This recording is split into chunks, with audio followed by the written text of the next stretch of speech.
punong abala sa pagbisita ng Santo Papa sa Pilipinas ay ang Presidential Communication Operations Office o PCOO sa pangunguna ni Secretary Sammy Coloma.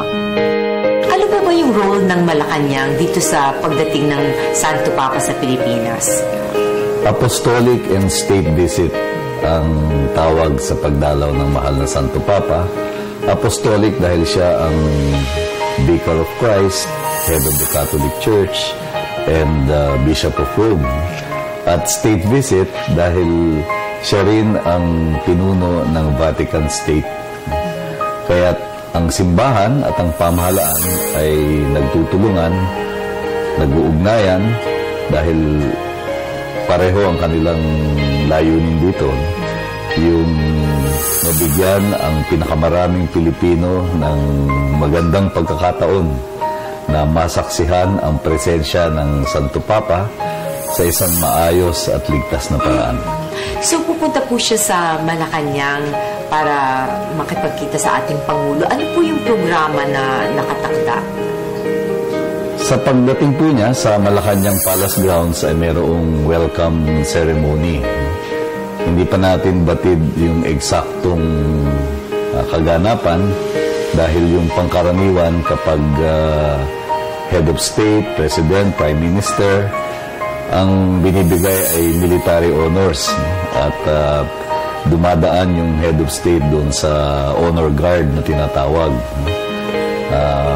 Kung hindi man ganun ang magaganap, ay siyempre meron pa rin magaganap na pagsalubong pagpasok ng kanyang sasakyan mismo sa Malacanang Palace Grounds. No? So, merong welcome ceremony para maramdaman niya yung init ng pagtanggap ng mga Pilipino mismong dito sa tanggapan at tahanan ng ating Pangulo.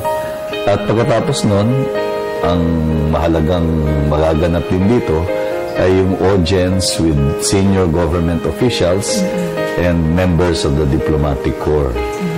So, yung mga i-invite, panay mga cabinet members lamang? Senior government officials nangangahulugan mula sa lahat ng sangay ng pamahalaan natin. Hindi lang mga miyembro ng gabinete, hindi lamang from the executive branch, but from the legislative and the judiciary. Para magkaroon ng kinatawan ang lahat ng sangay ng gobyerno. Mga ilan po lahat ng bisita sa Malacanang?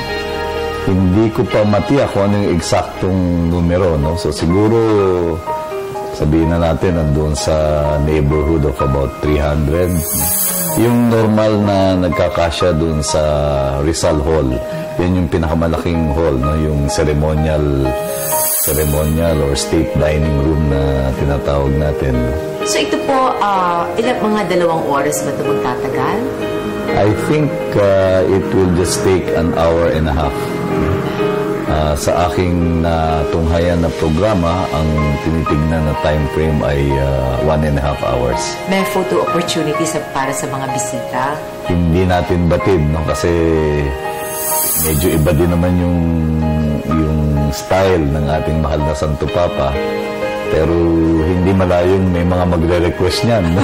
Tsaka selfie, sir. Kaya nga ang kung mapapansin natin sa maraming lugar, lalo na sa mga harapan ng mga simbahan, nag-put up na doon ang mga standee ni Pope Francis para yung mga gusto nang magkaroon ng rekwerdo na kung paano sila naging katabi ni Pope Francis ay nandun na rin, no? Yung kanilang litrato. Meron po bang inilaan na budget ang ating pamahalaan para sa pagbisita ito ng Santo Papa? Meron, no? Kaya lang sa dami nga na nagtatanong ngayon, mahirap pa kasing tukuyin kung ano yung pangkalahatang halaga. No? Dahil marami namang separate activities na isinasagawa ng iba't ibang tanggapan. Tiyak na pagkatapos ng pagdalaw, makukumpleto yung pagtutuos ng mga datos single dyan at maglalabas naman ng official report katulad ng ginagawa sa bawat paglalakbay ng Pangulo at mga major state visits katulad nung pumunta si President Obama. Ilalabas naman yung report kung magkano ang ginastos. Ang mahalaga siguro sa ngayon ay malaman ng ating mga kababayan na lahat ng mga kinakailangang resources ng pamahalaan ay iniuukol para sa pagtiyak na maging maayos na ang pagdalaw ng Santo Papa. Kamakailan po ang Pangulo parang nakipagpulong at chinek niya kung handang-handa na lahat.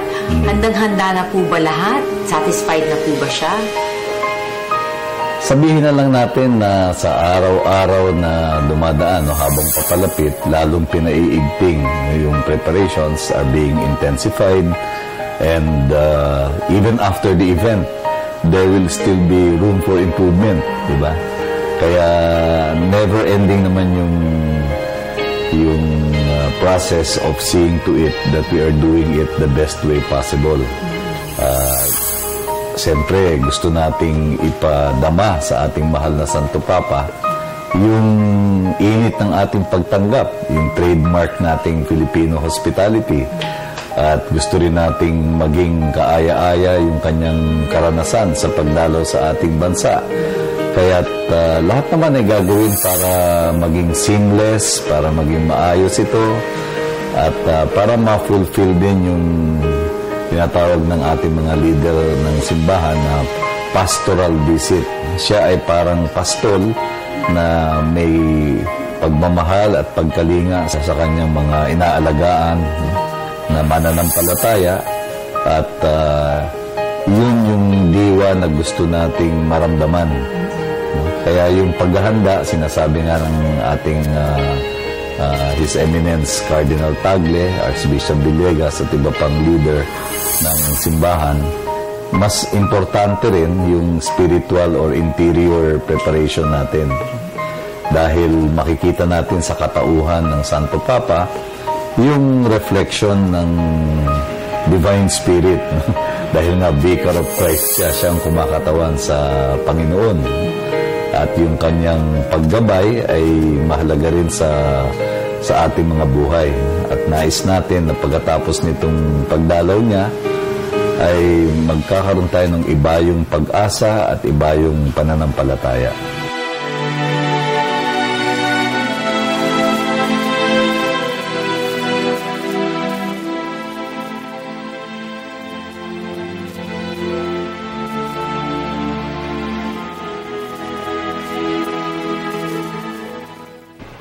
Patuloy po kayong nakatutok dito sa special coverage ng Media ng Bayan sa 5-day state and pastoral visit ni Pope Francis dito sa Pilipinas. At kasama pa rin natin si Father Nola na dito at nagkukwentuhan nga tayo dito sa...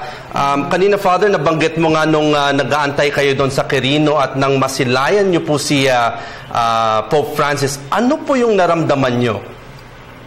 Mahirap ipaliwanag. Sabi ko, it's always a religious experience. Naalala ko before that event, nagpa-practice may biglang darating ng MMDA, yung mga tao nagsisigawan. Akala nila dadating na si Pope, no? But yun, and after that, katabi ko yung mga pare, si Father Mark Munda, si Father Emil Ascanio, si Father Rick, si Father Benny. Nagbibiroan, si Father Jojo Benafe, nagbibiroan kami. And you know, after seeing him, you know, we started embracing each other, no? And I remember, sabi ko kay Father Jojo, if only all of us and all Filipinos will take our faith seriously, we can make a big difference, not only for our country, but for our neighboring countries in Asia. Kasi naalala ko when Pope John Paul II visited, alam niyo, Kathy and Robert, when was that? 1995. Ilang taon ako noon? Sabi ni Kathy, 10 years old daw siya, no? Siguro ako 5 years old ako that time. Mas bata pa ako. That time I think I was 23 years old. Ang papel ko noon, Kathy and Robert, taga-bukas ng pintuan. Because that was the time that the Holy Father, St. John Paul II visited San Carlos Pastoral Formation Complex. At inisa-isa niya ang seminaryo, San Carlos Seminary, at napunta rin siya sa Lorenzo Ruiz Mission Seminary. At doon, tagabukas ako ng pintuan, no? And I remember, sabi ko, makita ko lang ang mahal na Santo Papa, masaya na ako.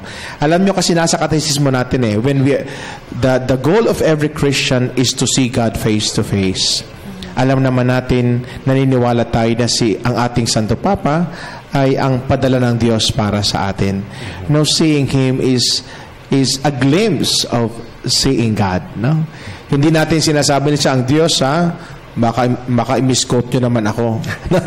Baka hindi ko sinasabi na tao po siya. Taong-tao po siya. But you know, for us, we wanted to be connected to God. And we know that being connected to the Vicar of Christ, the Holy Father, is already being connected to God. Yan, narinig po natin ang personal encounter ni Father Nolan kanina sa pagdating ni Pope Francis. At para naman po sa ibang mga individual, talagang nakakatindig, balahibo at nakakaiyak. Ito po ang naramdaman na iba't ibang mga taong nasilayan din ang ating mahal na Papa. Balikan po natin ang nangyari kanina kung saan nakita po ng ating kasamang si Sweden Velado ang mga pangyayari. Mismo sa kinatatayuan ko sa bahaging ito ng Quirino Avenue, dito mismong dumaan ang Pope Mobile ni Pope Francis. Alam mo, itong magkabilang gilid ng kalsadang ito ng Quirino Avenue ay napupuno or hindi mahulugang karayom sa dami ng tao. In fact, pati yung kabilang gilid nitong island na to, sa kabila niyan ay napakarami rin taong dumagsa para abangan ang pagdating ni Pope Francis. Libo-libo sa mga kababayan natin, tumindig ang balahibo, naiyak at hindi maipaliwanag ang kanilang naramdaman ng kanilang masulyapan ang nakangiti at kumakaway na si Pope Francis na tinatawag ng ibang Lolo Kiko.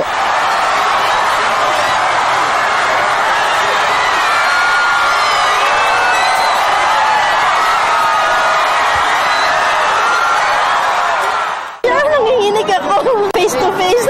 Ngayon po? Ang sayo. Ipapakaramdam.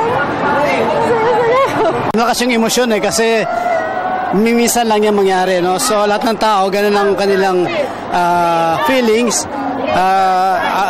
para sa Pope. Alas 4:30 pa lang ng madaling araw, nagdagsaan na ang mga debotong Katoliko at well-wisher, kaya naman hindi maiwasan na may mga nawalan ng malay at nahilo dahil sa sikip, katirikan ng araw at iba naman ay dahil sa gutom. Mabilis rumisponde sa bawat pasyente ang medic at Road Emergency Response Team ng MMDA na nagtalaga ng 2 ambulansya.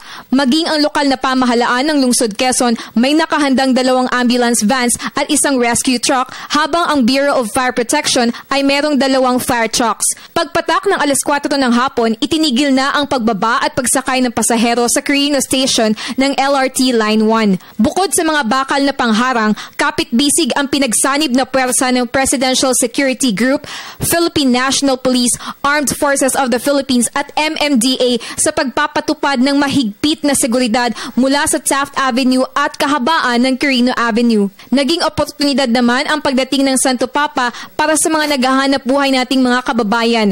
May nagtinda ng t-shirt, iba't ibang kulay ng panyo at kalendaryo na may imahe ni Pope Francis. Sa kabuuan, naging maayos at positibo ang tugon ng mga Pilipino sa implementasyon ng seguridad para sa papal visit. Tuloy-tuloy ang gagawing pagbabantay ng mga kawani ng pulis at sundalo para sa pag-alis ni Pope Francis sa Apostolic Nunciature upang magtungo sa palasyo ng Malacanang Biyernes ng umaga. Pope Francis sa Pilipinas, ako si Sweden Velado ng Media ng Bayan.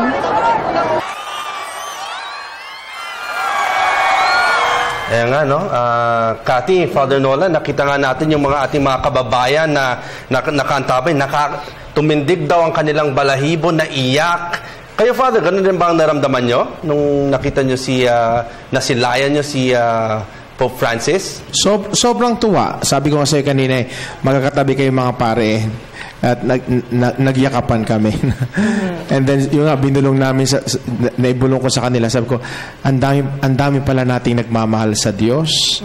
Kung pwede maging konkreto ito sa pamagitan ng pagmamahal sa ating kapwa, wow, you can make a big difference not only in the Philippines but in Asia. Tandaan niyo po ha, in Asia.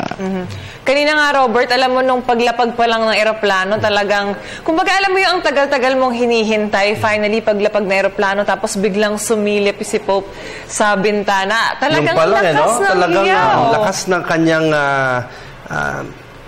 dating ba? Or talagang yung aura niya, yung mga tao talagang yung excitement nila, yung nga yung sinasabi, parang rockstar ang dating Although ayaw nga na makumpara sa pagiging rockstar, but wala ka ng ibang parang makukumpara sa talagang sacrifice ng ating mga kababayan sa pag-aantay. Nakita natin sa report ni Sweden kanina, may mga nahimatay dahil either nauuhaw sila sa init ng araw at mga iba nagutom sa kakaantay. Kaya paalala rin nga sa ating mga kababayan na gustong mag-abang bukas sa mga lugar na dadaanan ni Pope Francis ay magbaon na rin ho kayo ng maraming tubig at kahit mga crackers man lang para hindi kayo magutom at hindi naman malagay sa alanganin ang iyong mga kalusugan. Huwag din natin kalimutan that as a nation, as isang bansa, talagang tayo ay pinala dahil hindi naman lahat ng mga bansa ay iikutin ng Santo Papa.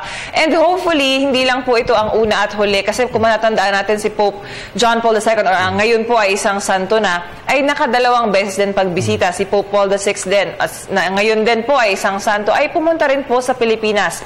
At isa po sa kanilang common denominator, kumbaga silang tatlo kasama na po si Pope Francis, ay ang pagpunta nila sa Manila Cathedral.